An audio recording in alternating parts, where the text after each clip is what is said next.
नमस्कार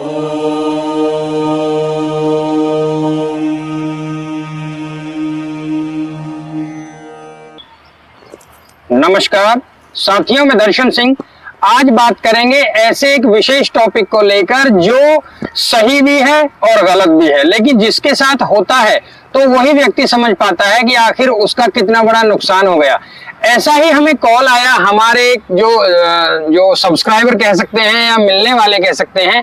उन्होंने हमसे ये कहा कि मैंने न्यू नोएडा में एक जमीन खरीदी और उस न्यू नोएडा में जमीन खरीदने के बाद वहां मेरे साथ क्या हुआ। मैं पर्टिकुलर उस क्षेत्र की बात नहीं कर रहा हूं, ऐसा सभी के लिए है।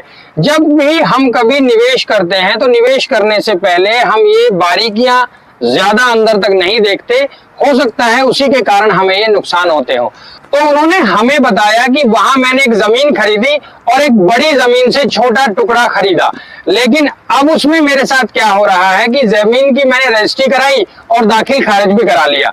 अब लेकिन जहां मैंने अपनी जमीन को चिन्हित किया था वहां मुझे वो जमीन नहीं मिल रही है, और जो जमीन के पुराने मालिक हैं जिनसे जमीन खरीदी थी वो बिल्कुल मना नहीं कर रहे हैं कि मेरी जमीन वहां नहीं है। उनका ये कहना है कि जहां आप जमीन को सोच रहे हैं फ्रंट पर, वहां आपकी जमीन नहीं है। आपकी जो जमीन हमने आपको बेची है वो मेरी ही जमीन में है, लेकिन पीछे की तरफ है। तो इससे कहीं ना कहीं प्रॉपर्टी की प्राइस और लोकेशन में बहुत फर्क आ जाता है। तो ऐसा हम सभी के साथ भी हो सकता है। अब इसमें बारीकियां क्या है, आखिर हमें क्या करना चाहिए जो इस तरह की चीजें हमारे साथ ना हो। हम जब भी कहीं प्लॉट, प्रॉपर्टी या कोई जमीन खरीदते हैं और वो अगर किसी बड़े जमीन का टुकड़ा है तो हमें उसमें एक बात का विशेष तौर पर ध्यान रखना चाहिए कि सबसे पहले तो वो जमीन सुरक्षित हो, अच्छी हो, साफ हो। उसी के साथ साथ उसमें उस जमीन का पूरा ब्यौरा हमारे पास हो, जिसे हम एक तरह से 12 साला भी बोल सकते हैं, या जो प्रीवियस हिस्ट्री है उस जमीन की हमारी नॉलेज में होनी चाहिए कि आखिर ये जमीन कितने वर्ष से इस व्यक्ति के पास है जो हमें बेच रहे हैं। उससे कहीं ना कहीं बहुत सारे डाउट्स क्लियर हो जाते हैं। अब साथियों, अब बात आती है रजिस्ट्री की। जब हम प्रॉपर्टी की रजिस्ट्री कराते हैं तो आमतौर पर यह देखा जाता है कि जो प्रॉपर्टी हम रजिस्ट्री करा रहे हैं उसमें जो हिस्सा हमारे हिस्से में आया है उसकी रजिस्ट्री करा लेते हैं कि इस कुल भूमि में से इतना हेक्टेयर पार्ट इस व्यक्ति के नाम पर दर्ज कर दिया जाए। लेकिन ऐसा तब होता है, ये जो नुकसान होता है वो तब होता है जब हम अपनी जमीन को चिन्हित नहीं करते।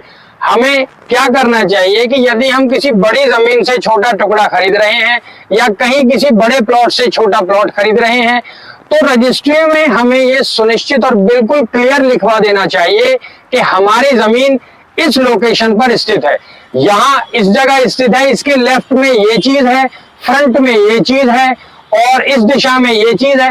तो चारों दिशाएं क्लियर करने के बाद ये सुनिश्चित हो जाता है कि हमारी जमीन जहां हम आज जिस हिसाब से लोकेशन पर पैसा देके वो जमीन खरीद रहे हैं यहीं पर हमारी जमीन मौजूद है और भविष्य में यहीं पर हमें वो जमीन मिलेगी।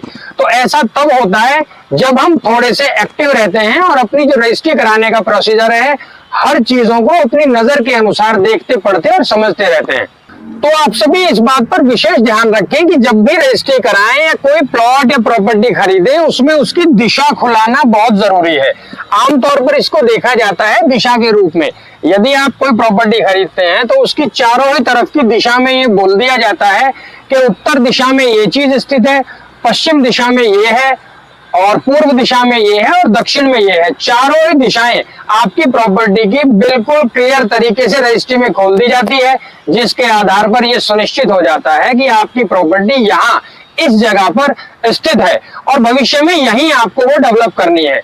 लेकिन आमतौर पर जो लोग इस पर ध्यान नहीं देते वो इस नुकसान का सामना करते हैं कि देने वाले व्यक्ति जो जमीन बेचते हैं वो बिल्कुल कतई मना नहीं करते कि आपकी जमीन हमने इस प्रॉपर्टी में नहीं शामिल की। वो कहते हैं बिल्कुल आपकी जमीन इसी में है, लेकिन जहां आप सोच रहे हैं वहां नहीं है, आपकी जमीन दूसरी लोकेशन पर स्थित है। उससे कहीं ना कहीं बहुत फर्क आ जाता है प्रॉपर्टी के दाम में। और आप भी समझते हैं, हम भी समझते हैं, सबसे पहले प्रॉपर्टी लेने से पहले व्यक्ति यदि कोई चीज देखता है तो वो है लोकेशन। प्रॉपर्टी लोकेशन की होती है, उसके बाद देखी जाती है वहां की कनेक्टिविटी, उसके बाद सबसे महत्वपूर्ण पार्ट है अपना बजट और प्रॉपर्टी की कीमत।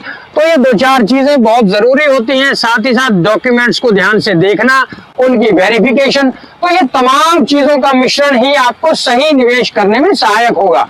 इस पर आप थोड़ा एक्टिव रहें, जमीन खरीदें, प्लॉट खरीदें या कोई भी प्रॉपर्टी बड़े पार्ट से छोटा पार्ट यदि खरीदते हैं तो उसमें बिल्कुल ये क्लियर कराएं कि आपकी भूमि कहां पर स्थित है। हो सकता है कि आप ऐसा ना करें, इसीलिए ये चीजें हो जाती हैं। लेकिन मेरा दावा है यदि आप इन चीजों पर, इन बारीकियों पर ध्यान देके अपनी जमीन की रजिस्ट्री कराएंगे तो आपको कभी भी नुकसान नहीं होगा, क्योंकि आपने जब किसी जमीन के लिए पैसा अदा किया है उसमें राज्य सरकार को भी आपने उसका अमाउंट दिया है और जो मालिक हैं उनको तो आपने पैसा दिया ही दिया होता है। तो कहीं ना कहीं आपका भी ये राइट बनता है कि आप अपनी जमीन की हर तरह से सुनिश्चित जांच करें, तरीके से उसको प्रोसीजर जो बिल्कुल सही तरीका है उससे लिखाएं, और साथ ही साथ यदि प्रॉपर्टी आबादी की है तो उसमें म्यूटेशन पर बहुत ध्यान से अप्लाई करें, क्योंकि जिस दिन आप रजिस्ट्री कराते हैं उसी दिन आपको दाखिल खारिज के लिए भी अप्लाई करना होता है। हालांकि रजिस्ट्री आपको तुरंत हो जाती है और आने वाले 2 से 3 दिन में मिल जाती है, लेकिन म्यूटेशन के लिए लगभग 35 से 40 दिन का समय राज्य सरकार द्वारा दिया जाता है।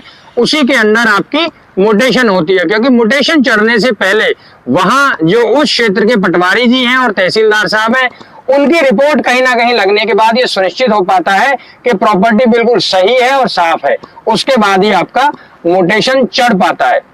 तो आप सभी सचेत रहकर निवेश करें, अच्छा निवेश करें। इसी के साथ आपके लिए शुभकामनाएं, और हमारा भी ये प्रयास होता है कि ऐसी बारीकियां जिसके कारण कहीं ना कहीं नुकसान हो रहे हैं वो आप सभी का ना हो, और हम प्रयास करते हैं। इसीलिए छोटे छोटे जो ये पॉइंट्स हैं, लेकिन जब ये हमारे साथ घटना घटित हो जाती है तो हम महसूस करते हैं कि ये कितना बड़ा नुकसान कर देते हैं।